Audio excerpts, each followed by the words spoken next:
Welcome to PrepsNet Coach Speak with McAdory High School head football coach Aryvia Holmes, powered by the McAdory Yellow Jackets shop. Visit mcadory.shop for all of your Yellow Jackets gear. Here's your host, Aubrey Johnson. We're at the stadium at McAdory High School. Welcome back, Coach. Yes, sir. Thank you. Thank you. All for having me right. again. So you've had 2 great weeks in a row, 2 wonderful wins. Let's talk about each one of them. The first one was against Pleasant Grove. You beat them handily, 57-7.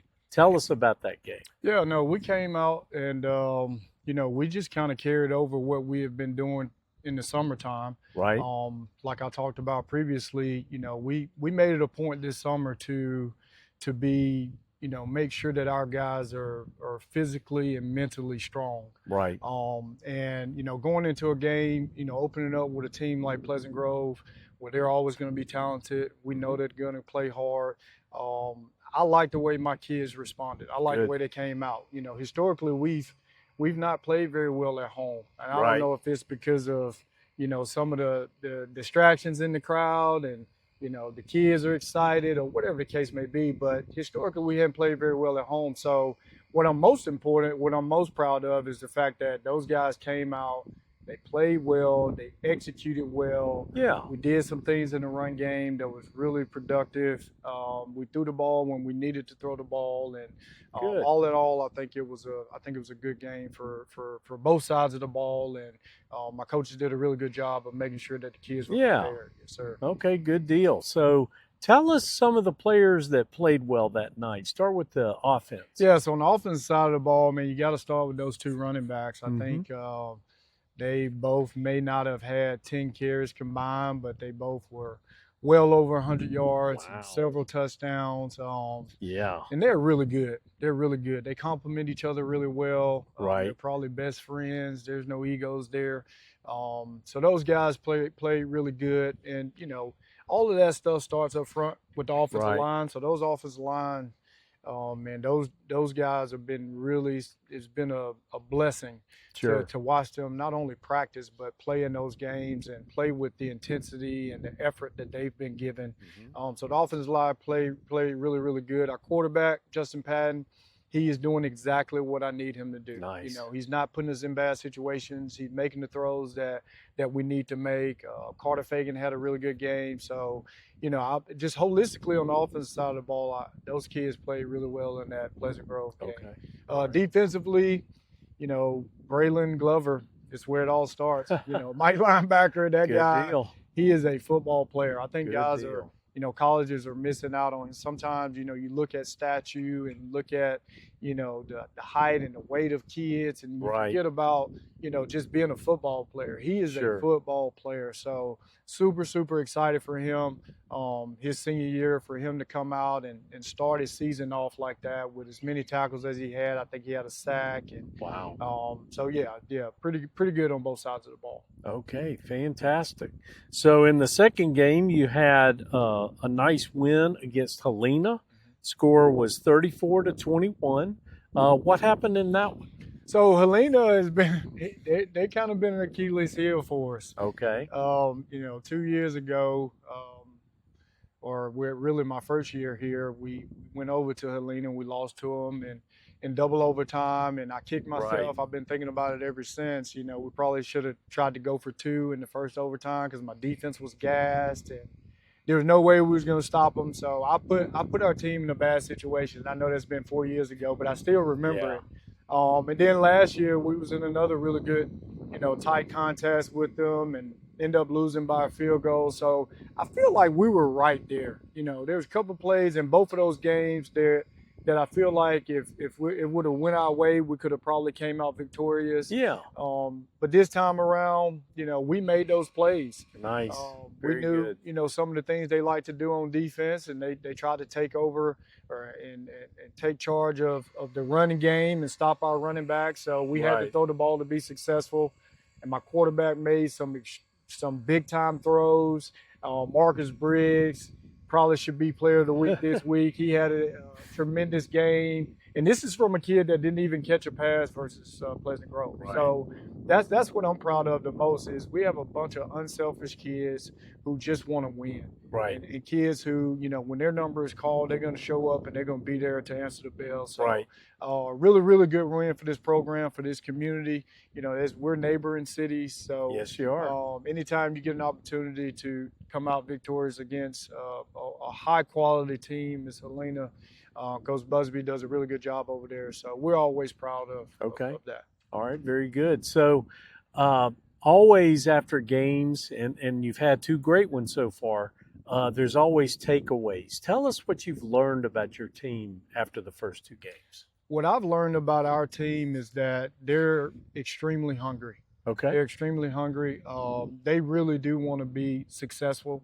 I think they think that they're good. Yes. And times, in the past, I'm not so sure some of those other teams really believed that they were as good as they were. Right. I think we've had some really good football teams here, but the mindset component has been missing at times. So I think this team really, really do think that they're good. Okay. And if they continue to prepare the way they need to, and I told them last week, I said, man, the only reason we should lose a football game is because either I didn't prepare well or you guys didn't make plays. Right. It should never be because of preparation during the week. So Right. we challenge them every week to make sure that they're practicing hard, that they're preparing, they're watching film, that they know exactly what the opponent's going to do. And then you just got to come out and play. So Right. just eliminating all the distractions, making sure that everything's good when it's time to go. And they've done a really good job of that. Okay, great. So looking forward to this Friday, tomorrow night actually. You travel to Northridge. It's your first region game for the year, and they have won their first 2 games. So it looks like it could be a challenge, Coach. How do you prepare for them? Oh, it's tough. It really is. Coach Lolly, he prides himself on toughness. Okay. And I would say I pride myself on it too. So it's going to be a battle of wills. Right. I know they're going to be prepared. They've seen us. They have our film from the first 2 games. We have their film from the first 2 games, and it's going to be this game's going to be all about adjustments. Right. And be about the team that handles the adversity the best, because Right. there will be adversity. They're really big on both sides of the ball. They're skilled at quarterback. They have a kid at quarterback who did some other things for them last year. Sure. Probably got one of the best running backs we've seen so far.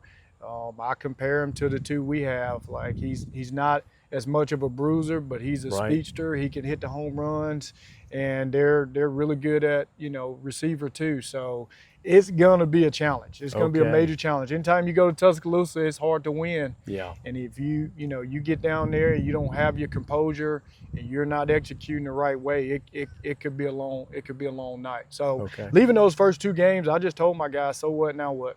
So Yes. what now what? Like, Yeah. that's great that Next. y'all won 2 games, but Yeah. in terms of what we're trying to get accomplished goal-wise, it means really nothing in terms Right. of the region. So Right. now we're playing region game. Yeah. Now it matters. Let's Yes. see what you really got. All right. So next Friday, the 12th, you actually have a bye week. Yes, sir. I know that Brookwood is coming up on the 19th. You'll be preparing for them, but otherwise you've got 2 weeks there that you're sitting with. What will you focus on during that? So we'll get a head start on Brookwood, obviously. Yeah. And then we may touch some other teams kind of as we go. But really it's an opportunity to kind of let the kids decompress a little bit. Okay. I think as coaches sometimes we're all about football, and that's Yes. great. But at the end of the day, man, they're still teenagers. Yeah, Like they they are. want a life. They want to be able to do other things other than just football. Unfortunately, and, yes. and us coaches do too. I plan on giving my coaches some time just to Good. get away from it because the deal. season can be long. It'll be a much needed kind of break, Right. kind of push the time out, get back to some of our base stuff. Yeah. Because every single week we're coming up with new wrinkles and new ways to give us an opportunity to win. And sometimes when you do that, you lose sight of who you are as an offense or who Right. you are as a defense. So Right. we'll jump back into some of our base stuff and make sure that all that stuff is clean Sure. and hopefully keep everybody healthy and be ready to go once Brookwood gets here. Yeah, okay. So, interesting question here. What does a typical game day look like for you and your team? Chaotic. Okay. Chaotic. Oh my gosh, yeah. So I'm the only child, and I'm an introvert. So, when you get kids at basically 2 o'clock and we play at 7 o'clock, and Right. they don't go home to 9:30, 10 o'clock. That's a long That's a time long with people. time. A Yes, long it time is. with people. So honestly, my coaches do a really good job of tempering excitement. I Yep. think you have to do a really good job of making sure that you keep them corralled. Sure. So we typically we have a walkthrough as soon as 2 o'clock hits. Okay. So offense and defense will do a walkthrough. We go eat our pregame meal, and Yes. depending if we're traveling or not, we'll go back to position meetings. Yep. So most of the kids are with their position coaches, but it's a long time to keep kids. Yes. It really is. So it's a tall task, but they do a really good job of it. They do a good Okay. job of kind of keeping the noise level down, and Right. everybody's got their headsets in and trying to get focused on the game. So I enjoy it, but every time Friday rolls around, I'm just ready for the game to get there, so we can keep the main thing, and all Right. those other distractions kind of go away. So. Okay, good deal. So that's our show. We appreciate your time, Coach. And as always, we appreciate yours. Join us again in a couple of weeks for another McAdory edition of Coach Speak.